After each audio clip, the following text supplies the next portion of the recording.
Hello, my loves, and welcome to another episode of The Conscious Approach to Stress and Anxiety with myself, your host, Becky Evans, and founder of Emotional Health School. And I'm joining you here today from my broken campervan, as it now seems to be a bit of a tradition to record the conscious approach from here. So start as we mean to go on. And in today's episode, we'll be answering the question, how is being busy suppressing your stress and your anxiety? I'm not even sure if that makes grammatical sense, but we will roll with it because this episode is really inspired by every woman out there, including a former version of myself, who has this one reoccurring thought in her head, this one thought that swoops back around, and the thought just keeps swooping in and sabotaging us whenever we have an opportunity to feel our feelings. Whenever there's an opportunity to truly nourish our body, to truly nourish our soul, whenever we have a chance to be truly embodied. And the thought that comes to our mind is, I'm too busy. I'm too busy to have time for myself. I'm too busy to sit in stillness. I'm too busy to meditate. I'm too busy to focus on my healing right now. Saying now is not the right time, or I'm not ready. I know it.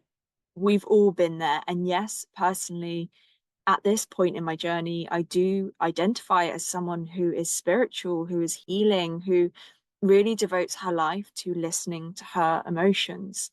But at the same time, I am a recovering workaholic. I'm a recovering binge drinker, and I'm just generally a recovering productivity queen because, I used to work 14-hour days to get my promotion. I used to stay up till 5, 6 a.m. on the weekend, drinking alcohol to numb my feelings. And then during the week, I would do 3 HIIT classes a week. And I'd sort of spend 50% of my time homeless or living out of boxes just because I was constantly moving to try and achieve more and more and more, which is a lot of desire programming, but we can talk about that in a different episode.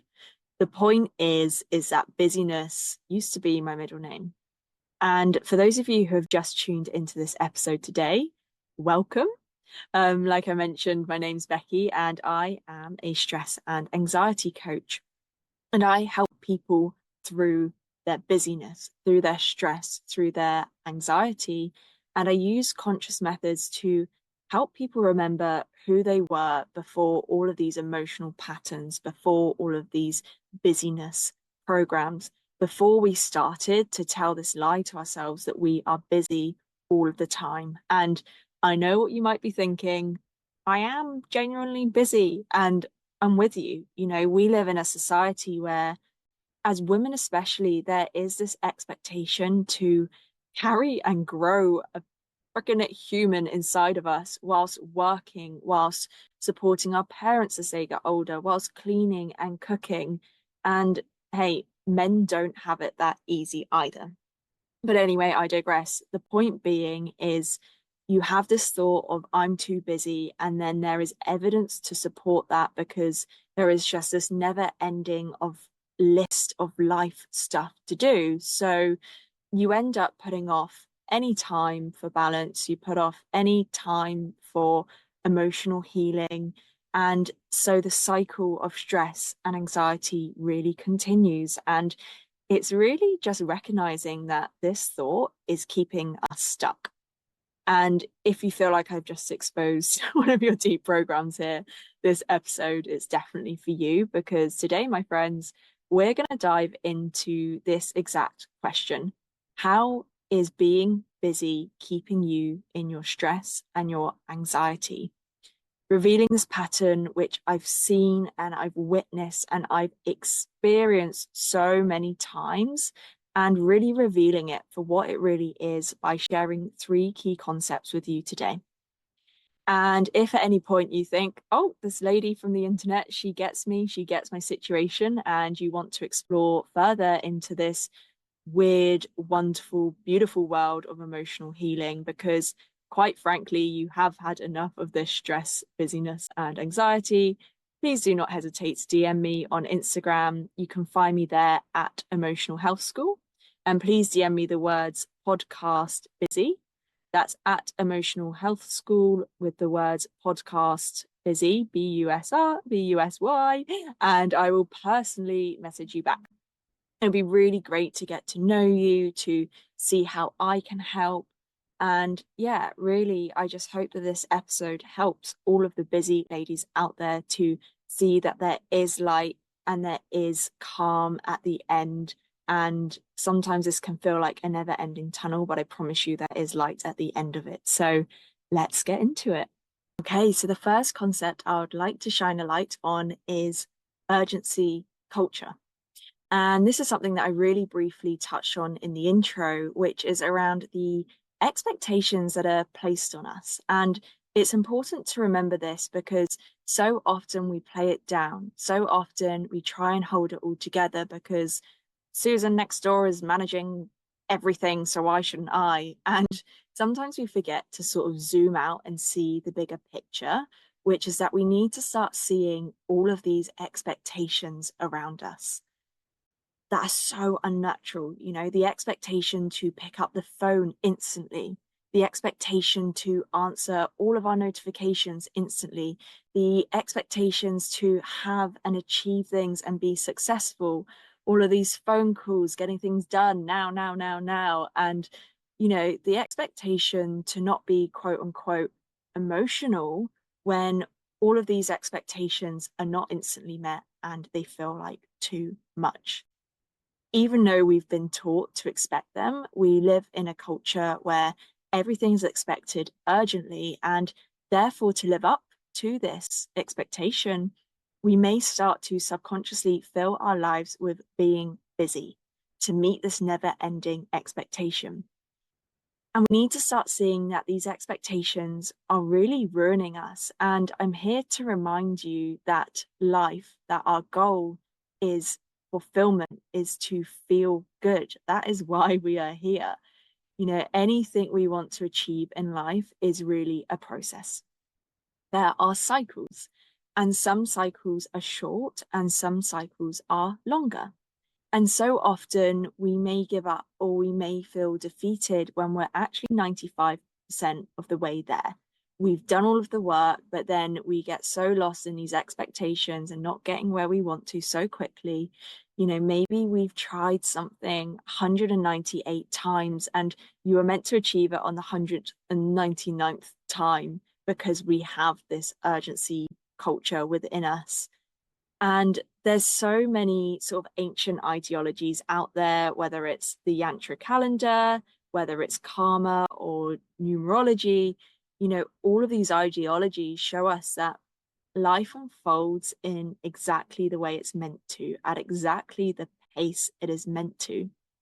And for us, you know, we can sow the seeds of intention and, of course, take aligned action. But when we're in this culture of go, go, go, it's not sustainable. You know, we are humans and we are not robots, and we don't have to do anything. And that's what we can anchor on. You know, we can anchor on the fact that we don't have to do anything, but we can also anchor on our values, our intentions. You know, do we want to be a better partner? Do we want to be a better parent, a better work person? You know, as long as we're taking aligned action within that direction of our intention, then we are always on the right path in no matter what pace it unfolds. And we don't need to be everyone to everything instantly. And the reason I say this is for me, you know, these expectations weighed so heavy and controlled me for such a long time, which is what kept me really trapped in my busyness until I realized that I would only be truly free. I would only be able to be there for those who I loved when I challenged these expectations. And as long as I can authentically say in my heart that I feel like I'm being a good person, then there's no need to constantly try and stay on top of those expectations which control our lives. Because a lot of the time when we are programmed to be in this urgency culture to meet these expectations, then we can fall into a trap of feeling guilty when we don't meet them, or we can fall in a trap of shame. So when we can let go of these expectations, that's freedom, baby. That's where we want to get to. So I really wanted to talk about urgency culture as the first topic for today. So the second topic or concept that I would love for us to talk about together is really understanding and redefining busyness as a state. And you may need to stay with me on this one. So what do I mean when I say busyness is a state? Or what is our state to begin with, right? So our state is how we're feeling on the inside, whether that's conscious or not, because we're not always connected to our state. We're not always aware. Our state is the feelings that is driving everything that we do. And our state is not permanent. You know, it can be changed because it's simply an energy that needs to move through us. So what I've come to learn through my own experiences and working with clients is that busyness is really a state. Now, if we use our logical brains here, which I really do not encourage that often, because I teach people to come out of their thinking minds, but we'll make an exception here for the purpose of this example. You know, there are so many CEOs out there of huge companies who work 20-hour days, who don't feel busy. There are mums of 4 who work 3 jobs who are likely tired, but they don't feel busy.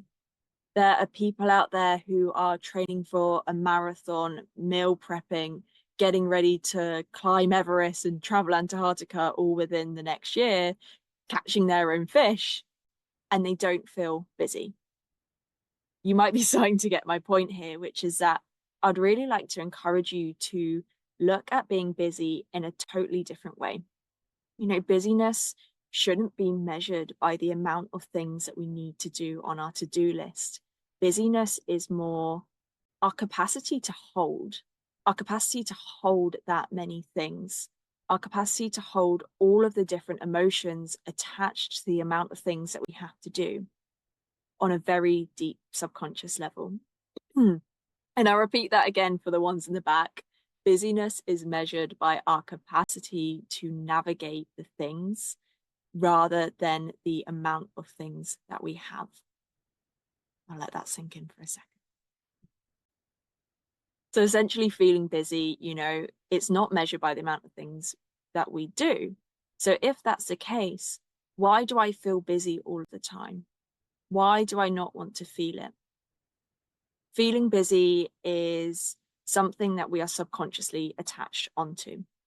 Because of this urgency culture that I mentioned earlier, busyness really, on a deep level, gives us a sense of importance. It gives us a sense of pride in what we do, because in consciousness work, vibrationally, pride feels good. Pride feels really good. And we want to be proud of what we have done and what we have achieved. And we want more of that pride, you know, a sense of pride in our work, in our social life, in our parenthood. And that's so beautiful to live a life that we're proud of. But where the issue comes in is when our worth is attached to that busyness or attached to that pride, because when that busyness is taken away, like I mentioned earlier, we can fall into shame. So we try and hold on to that busyness for as long as we can because it gives us such a strong sense of self-worth. Okay, so the third concept I feel that we are ready to talk about now is that if busyness is a state, which we have learned from urgency culture, then doesn't it mean that we have the power to transform it? And here is the great news. Yes, we do. We are powerful beings. You know, we quite often may say stay stuck in emotional patterns because we can't remember how to transform that energy. And the reason that I say can't remember is because we once knew. We once knew how to move between states by transforming the energy. And when I say energy in this context, I'm talking about the energy of busyness, the energy of stress, the energy of anxiety, because we have forgotten. That's why I say to unlearn, to remember, because we have forgotten how to change our state. And as an example, I would really love to share with you, which really opened my eyes, is I'd like you to think about kids in play school or kindergarten for my US listeners. Not even sure if I've got any US listeners, but that felt really good to say. I think, I want you to think of a situation where there are kids happily playing in play school or kindergarten, and let's say one kid called Susan hits another kid called Kenny. And Susan's really angry because she just feels this really antsy, angry energy. And Kenny is in a state of feeling really sad because he's just been hit. The kids feel the feelings, and then 2 minutes later, they're cuddling and holding hands, demonstrating forgiveness. When we were little Susan or little Kenny, we just knew how to move through these emotions. We knew how to get hurt and then bounce back to forgiveness. And we knew how to move through stress and busyness, and how to forgive and how to love after feeling that sadness or feeling angry. But what's happened as we've grown up is we've started to learn off the adults that we need to hold on to the emotion and suppress it. And it's not the fault of the adult because they were never taught. And along the way, us and the adults, we have lost our authentic, playful self. So I always say emotional health is a letting go.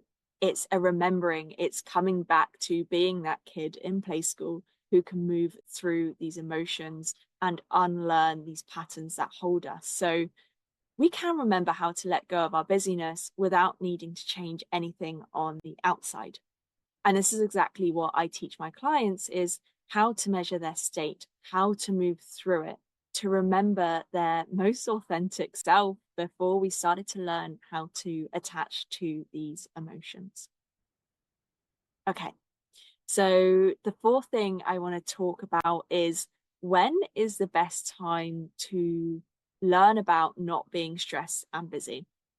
And again, we live in this paradoxical universe, because at the same time, when we want to learn how to change our state from busyness to peaceful, ironically, the best time to learn is when we're stressed and busy, right? When we're in that state, because it's likely that you'll come in and out of this pattern for life. Maybe you are stressed and busy, and then maybe you wait for a holiday where you feel peaceful, and then you come back, and because you've not done any work, then you reattach onto this stress and busyness.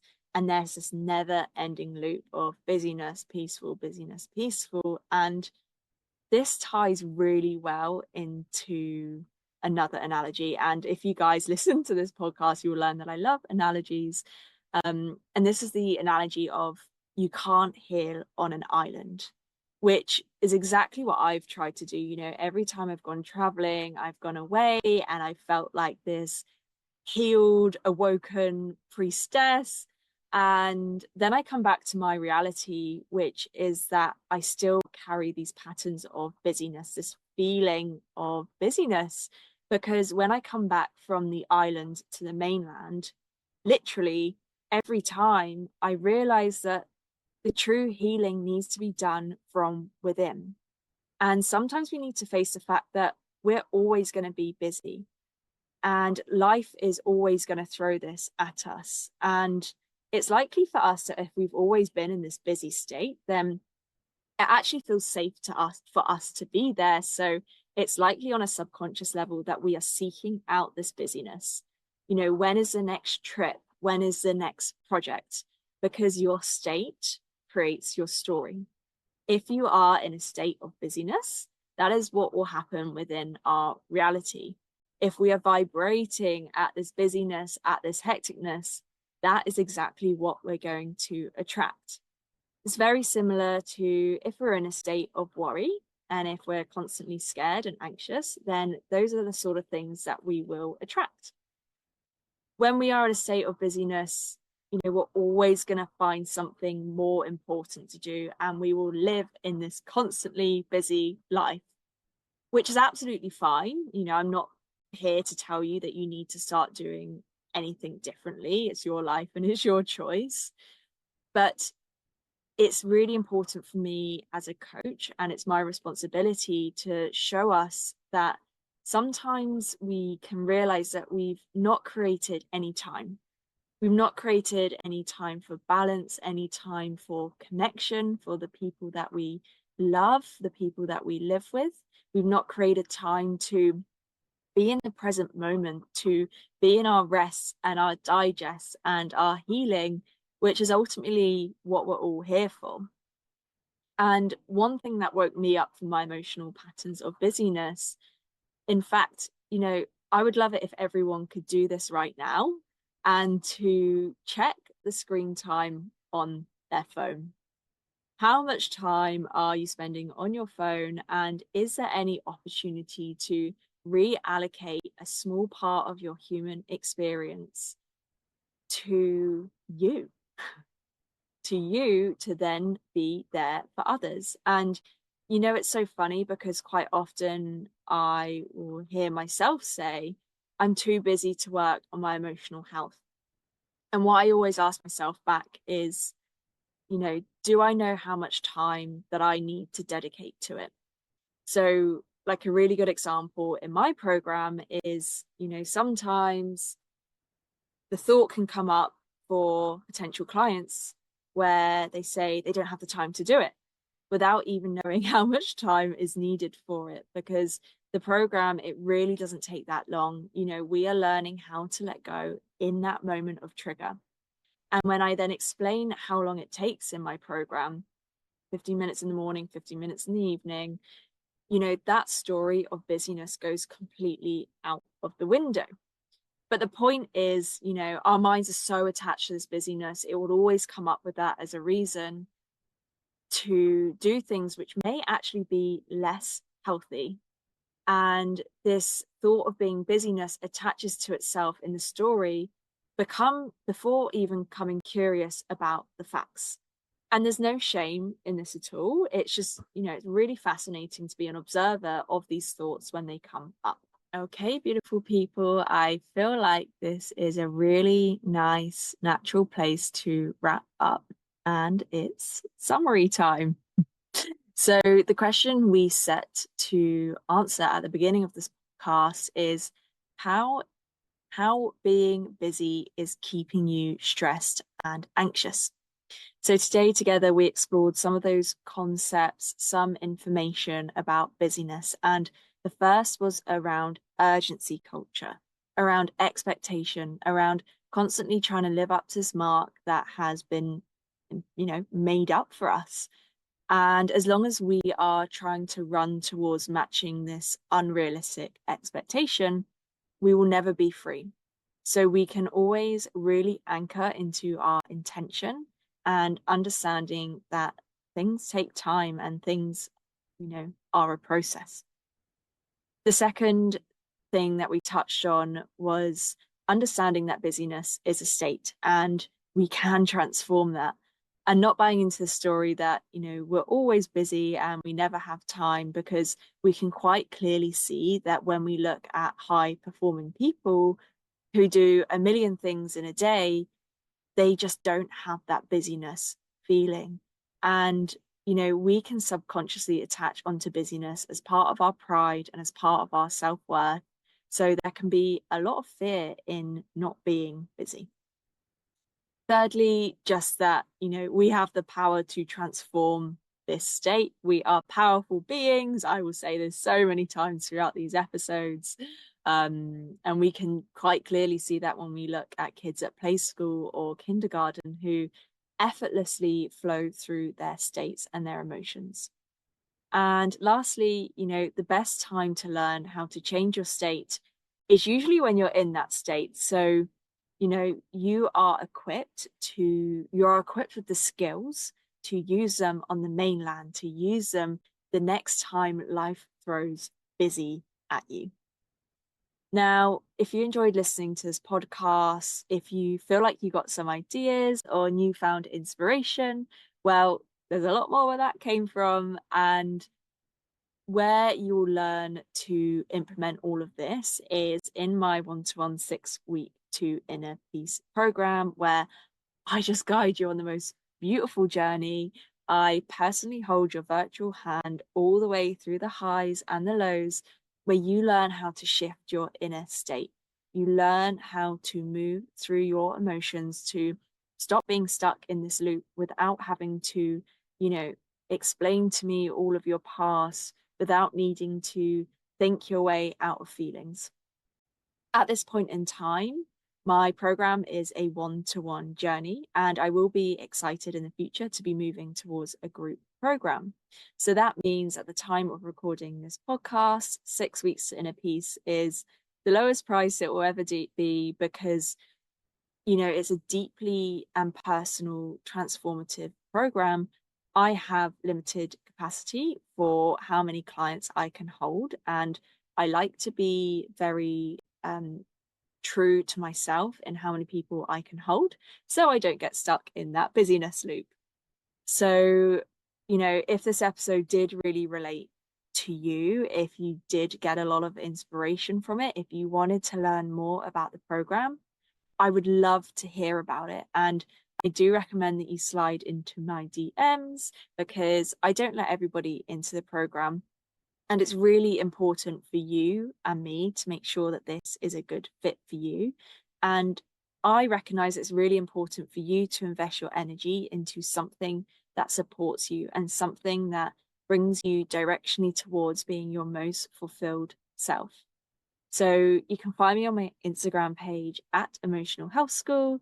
And if you send me the words for this episode, which is podcast busy, then I know exactly what episode you have listened to. Or if you just want to binge all of the rest of the episodes, that's absolutely fine by me too. I'm so grateful to have you here on part of this journey. And, I'm just one happy bunny to have the opportunity to speak to you like this. Okay, thanks for checking me out and sending my love as always. And I'll see you in the next episode.